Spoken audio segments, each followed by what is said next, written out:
இருமல். இந்த இருமலை வாழ்க்கையில சந்திக்காத மனுஷன் யாருமே இருக்க முடியாது. என்னப்பா எப்போதும் இருமிக்கிட்டே இருக்க, எப்போ ஒரு முறை இருமுறை, ரெண்டுத்துக்கும் வித்தியாசம் இருக்கு.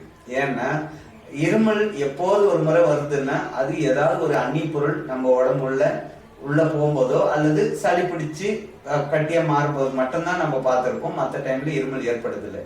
ஆனா அதே இருமல் அடிக்கடி நமக்கு வந்துகிட்டே இருந்ததுன்னா, என்னப்பா இப்படி இருமுற, இன்னும் பெரிய தொல்லையா போச்சு உன்னால அப்படின்னு மற்றவங்களும் அடுத்தது நமக்குள்ளும் நம்ம கண்டிப்பா ஃபீல் பண்ண ஆரம்பிப்போம். அதனால அந்த இருமல் ஏன் வருது, எதனால அந்த மாதிரி அதிகமாகுது, இது நல்லதுக்கு நடக்குதா கெட்டதுக்கு நடக்குதா அலசுவோம். ஏன்னா இருமல் ஒரு மனுஷனுக்கு தொடர்ந்து இருமல்றான் அப்படின்னும் போது நம்ம அதை கண்டிப்பா நம்ம ஒத்து கவனிச்சே ஆகணும். ஏன்னா நம்ம விடுபடணும் விரும்புறோம். இதுக்காக மருந்து எல்லாம் எடுத்துட்டு போனோம்னா கண்டிப்பா அடிக்கடி உங்களுக்கு தொல்லை பண்ணிட்டே இருக்குமே தவிர விட்டுடாது இருமல். அப்ப நாம இருமலை விட்டுடணும் அப்படின்னா என்ன பண்ணணுங்க?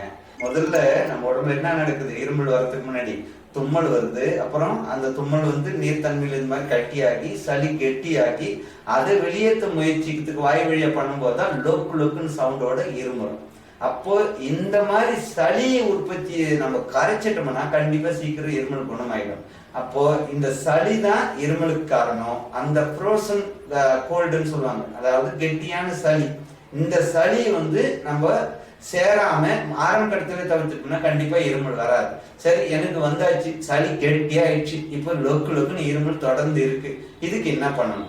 அடுத்தது சளியே இல்லாம இருமுவாங்க, அது பேரு உஷ்ண இருமல்னு சொல்லி கேள்விப்பட்டிருப்பீங்க. அதனால இந்த உஷ்ண இருமல் சளியே இல்லையே, நீங்க சொன்னது சளி இருந்தாதானே வரும்னு சொன்னீங்க. இப்ப சளியே இல்லாதவங்களுக்கு இருமிக்கிட்டே இருக்காங்களே உஷ்ண இருமல், அது ஏன் வருது இப்படின்னு நிறைய சந்தேகங்கள் நமக்கு போயிட்டே இருக்கு இருமல் பத்தி.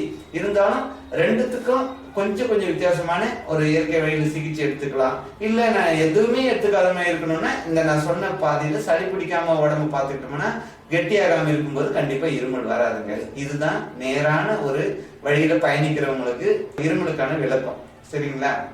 அதனால இருமலுக்கு எனக்கு சிகிச்சையும் எடுத்துக்கணும், இயற்கை வழியிலே வேணும் அப்படின்னா அடுத்த பதிவுல கண்டிப்பா இதுக்கான தீர்வு சொல்றேங்க.